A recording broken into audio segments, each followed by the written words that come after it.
దేశానికి స్వాతంత్ర్యం వచ్చిన తర్వాత ఏక బిగిన 3 సార్వత్రిక ఎన్నికల్లో గెలిచి ప్రధానమంత్రిగా కొనసాగుతున్న నాయకుడిగా నరేంద్ర మోదీ దేశ చరిత్రలో సరికొత్త రికార్డు సృష్టించారు.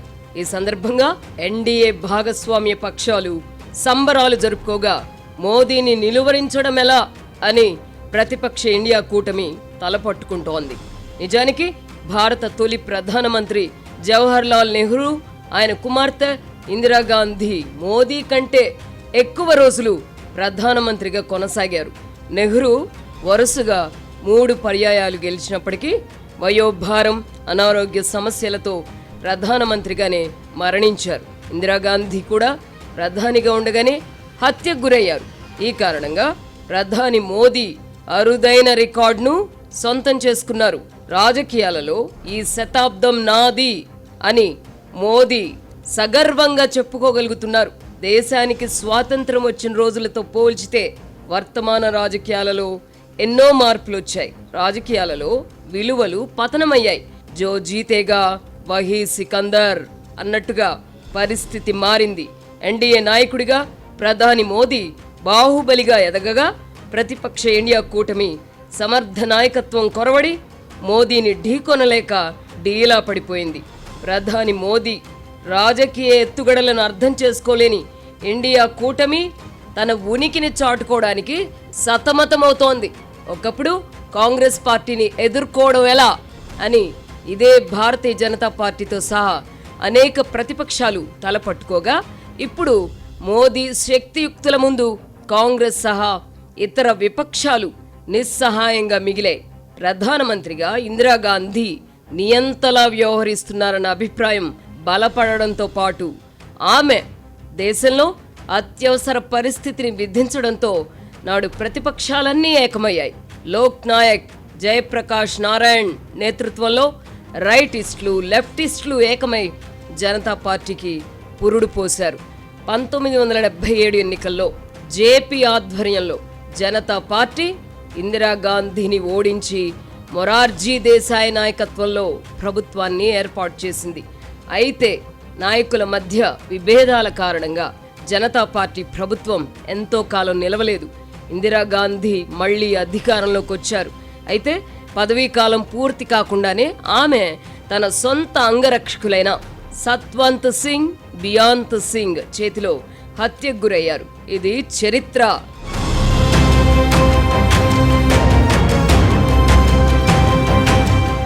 తొలి ప్రధాని నెహ్రూ కంటే ప్రస్తుత ప్రధాని నరేంద్ర మోదీ గొప్పవారా అంటే ఎవరి అభిప్రాయాలు వారికి ఉంటాయి. వర్తమాన రాజకీయాలలో మోదీ మహాబలుడని మాత్రం చెప్పవచ్చు. ఒక నాయకుడు 3 ఎన్నికల్లో గెలుపొందిన తర్వాత బలహీనపడడం, ప్రతిపక్షాలు బలం పుంజుకోవడం సహజం. అయితే ఇప్పుడు దేశ రాజకీయాలలో ఆ పరిస్థితి లేదు. ప్రధాని మోదీ గత ఎన్నికల్లో కొంత బలహీనపడినా ప్రభుత్వం ఏర్పాటు చేసిన తర్వాత మరింత బలపడ్డారు. ప్రధాని మోదీని ఢీకొనడమే లక్ష్యంగా ప్రతిపక్షాలు తమ సైద్ధాంతిక విభేదాలను పక్కనబెట్టి ఇండియా కూటమిగా ఏర్పడ్డాయి.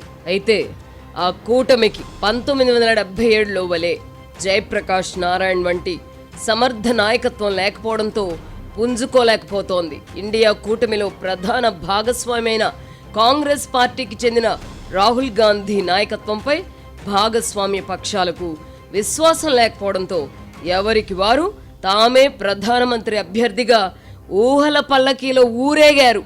ఇండియా కూటమిలో కాంగ్రెస్ తర్వాత తృణమూల్ కాంగ్రెస్, ఆమ్ ఆద్మీ పార్టీ, డిఎంకే ప్రధాన పార్టీలుగా ఉన్నాయి. ఇది గమనించిన ప్రధాని మోదీ ఆ పార్టీలపై దృష్టి కేంద్రీకరించారు. ఆమ్ ఆద్మీ పార్టీకి కేంద్ర స్థానమైన ఢిల్లీపై నజర్ పెట్టారు. అరవింద్ కేజ్రీవాల్ను ఢిల్లీలోనే ఓడించి బీజేపీని అధికార పీఠంపై కూర్చోబెట్టారు. ఎన్నికల్లో ఓటమితో పాటు లిక్కర్ స్కామ్లో జైలుకు కూడా వెళ్లిన కేజ్రీవాల్ ప్రస్తుతం ఇండియా కూటమితో అంటిముట్టనట్టుగా ఉంటున్నారు. రాజకీయంగా ఎదురు దెబ్బలు తగలక ముందు కాంగ్రెస్ పార్టీ కంటే తమదే పెద్ద పార్టీ అని, ఇండియా కూటమికి తానే నాయకత్వం వహిస్తానని, కుదిరితే తానే ప్రధానమంత్రి కావాలని కేజ్రీవాల్ కలల ప్రపంచంలో విహరించారు. కారణం తెలియదు కానీ ప్రస్తుతం ఆయన సైలెంట్గా ఉంటున్నారు. నిన్నటి వరకు పశ్చిమ బెంగాల్ ముఖ్యమంత్రిగా ఉండిన మమతా బెనర్జీ కూడా ప్రధాని కావాలని ఉవ్విళ్ళూరారు. ఇండియా కూటమిలో కాంగ్రెస్ పార్టీ భాగస్వామిగా ఉన్నప్పటికీ కూటమికి ఆ పార్టీ నాయకత్వం వహించడాన్ని ఆమె వ్యతిరేకిస్తూ వచ్చారు. కూటమిలోని మిగతా పార్టీల నాయకులు ప్రధానమంత్రి పదవిని కోరుకోకపోయినా సొంత ఎజెండాలతో ముందుకు సాగారు. అదే సమయంలో ఇండియా కూటమికి బలమైన నాయకత్వం అందించడంలో కాంగ్రెస్ పార్టీ విఫలమైంది. ఈ నేపథ్యంలో పశ్చిమ బెంగాల్, తమిళనాడులో జరిగిన తాజా ఎన్నికల్లో భాగస్వామ్య పక్షాలైన తృణమూల్ కాంగ్రెస్, డిఎంకే పార్టీలు ఓడిపోయాయి. ఓటమి తర్వాత అంతర్గత తిరుగుబాటుతో మమతా బెనర్జీ సతమతమవుతూ ఉండగా ఎన్నికల ఫలితాల తర్వాత మాట మాత్రం చెప్పకుండా కాంగ్రెస్ పార్టీ తమను కాదని జోసెఫ్ విజయ్ను ముఖ్యమంత్రిని చేయడానికి మద్దతు ప్రకటించడంపై డిఎంకే అధినేత స్టాలిన్ ఆగ్రహం చెందారు. దీంతో ఇండియా కూటమిపై ఆయన అలిగారు. కాంగ్రెస్ పార్టీతో దశాబ్దాలుగా కొనసాగిన స్నేహానికి కటీఫ్ చెప్పారు. ఆప్ అధినేత అరవింద్ కేజ్రీవాల్, స్టాలిన్ దూరం కావడంతో ఇండియా కూటమి బలహీనపడింది. మమతా బెనర్జీ పరిస్థితి అగమ్య గోచరంగా మారింది. క్షవరం అయితే గాని వివరం తెలియదు అన్నట్టుగా ఇండియా కూటమి ఉలిక్కిపడి తాజాగా సమావేశమై కూటమి బలోపేతంపై చర్చలు జరిపింది. అయితే ఈ సమావేశంలో కూడా వినూత్నంగా ఆలోచించకుండా ప్రజలను ఆకట్టుకోలేకపోయిన సర్వంటి అంశాలతోనే ముందుకు వెళ్లాలని నిర్ణయించింది. ప్రధాని మోదీ దేశ ప్రజలు, ముఖ్యంగా యువత మనోభావాలను పసిగట్టి అందుకు తగిన వ్యూహాలను రూపొందించుకొని ఎన్నికల్లో విజయాలు సాధిస్తూ ఉండగా ఇండియా కూటమి నేతలు మాత్రం పాత చింతకాయ పచ్చడి ఆలోచనలతోనే అడుగులు వేస్తున్నారు. దీంతో ఇండియా కూటమి పరిస్థితి ఎక్కడ వేసిన గొంగళి అక్కడే అన్న చందంగా మారింది. ఎన్డీఏ కూటమిలో ప్రధాన పార్టీ అయిన భారతీయ జనతా పార్టీ నానాటికి బలపడుతుండగా ఇండియా కూటమిలోని ప్రధాన ప్రతిపక్షమైన కాంగ్రెస్ పార్టీ బలం పుంజుకోలేకపోతున్నది.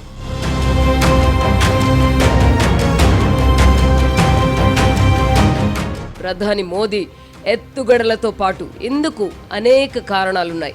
ఇండియా కూటమిలోని ప్రధాన పార్టీలు బలహీన పడడానికి కారణాలు స్పష్టమే.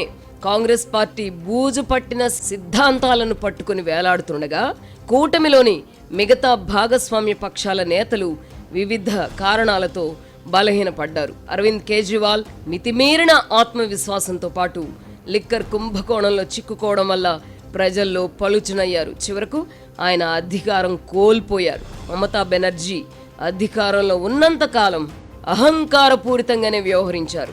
తృణమూల్ కాంగ్రెస్లో అంతర్గత ప్రజాస్వామ్యం లేకుండా చేశారు. ఫలితంగానే ఆ పార్టీలో ఇప్పుడు తిరుగుబాట్లు చూస్తున్నాం. అధికారం కోల్పోగానే ఎంపీలు, ఎమ్మెల్యేలు తిరుగుబాటు చేయడం సమర్థనీయమా అంటే ఏం చెప్పగలం? వర్తమాన రాజకీయాల్లో అన్ని పార్టీలకు ఆ బెడద తప్పడం లేదు.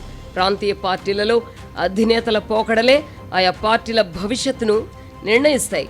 అధినేతలు అహంకారపూరితంగా వ్యవహరించినా, అవినీతి ఊబిలో కూరుకుపోయినా ఆయా పార్టీలు సావు దెబ్బతింటాయి. ఒకప్పుడు జాతీయ పార్టీలైనా ప్రాంతీయ పార్టీలైనా అధినేతల పోకడలు నచ్చనప్పుడు బలమైన నాయకులు ఆ పార్టీల నుంచి బయటకు వెళ్ళి సొంత పార్టీలు పెట్టుకోవడం లేదా ఇతర పార్టీలతో చేతులు కలపడం చేసేవారు. రాజీవ్ గాంధీ ప్రధానమంత్రిగా ఉన్నప్పుడు విశ్వనాథ్ ప్రతాప్ సింగ్ ఈ విధంగానే కాంగ్రెస్తో విభేదించి ఎన్టీఆర్తో చేతులు కలిపి నేషనల్ ఫ్రంట్ ఏర్పాటు చేశారు.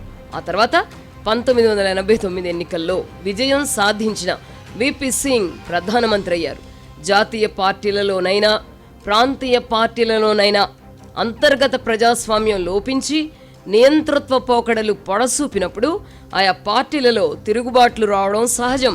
ఈ కారణంగానే బలమైన పార్టీలుగా భావిస్తూ వచ్చిన అనేక పార్టీలు బలహీనపడ్డాయి. కాంగ్రెస్ పార్టీనే ఇందుకు ఉదాహరణ. రాష్ట్రాలలో బలమైన నాయకత్వాలను పక్కన పెట్టడం వల్ల కాంగ్రెస్ భారీ మూల్యం చెల్లించుకుంది. ప్రస్తుత దుస్థితికి ఇదే ప్రధాన కారణం. ప్రధాని మోదీ ఈ విషయంలో జాగ్రత్త పడ్డారు. భారతీయ జనతా పార్టీ బలంగా ఉన్న రాష్ట్రాల్లో ఒక విధంగా, బలహీనంగా ఉన్న రాష్ట్రాల్లో మరో విధంగా ద్విముఖ వ్యూహాలతో ఆయన విజయాలు అందుకుంటున్నారు. రాజకీయ ప్రత్యర్థులను బలహీనపరచగల సమర్థతున్న నాయకులను గుర్తించి వారిని చేరదీయడంపై ప్రధాని మోదీ దృష్టి సారిస్తారు. అస్సోం ముఖ్యమంత్రి హిమంతా బిశ్వ శర్మ, పశ్చిమ బెంగాల్ ముఖ్యమంత్రి సువేందు అధికారి ఇందుకు నిదర్శనం.